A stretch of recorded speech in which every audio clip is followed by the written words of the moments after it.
কি আশ্চর্য, তাই না? আমরা একই আকাশের নিচে, একই শহরে, একই রাস্তায়, একই পথে, একই সীমানায়, তবু কেউ কারোর সাথে কথা বলি না। জীবন সত্যিই আশ্চর্যময়।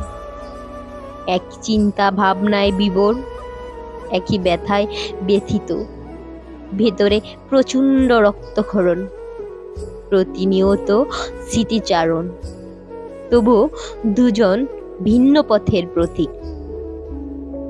একই শহরের অলিগলিতে দুজনের বসবাস, হৃদয়ে একই না পাওয়ার বেদনা, একই হতাশা, একই অভিমান, গোপনে একে অন্যের জন্য কাঁদি, তবু কেউ কারণ নয়।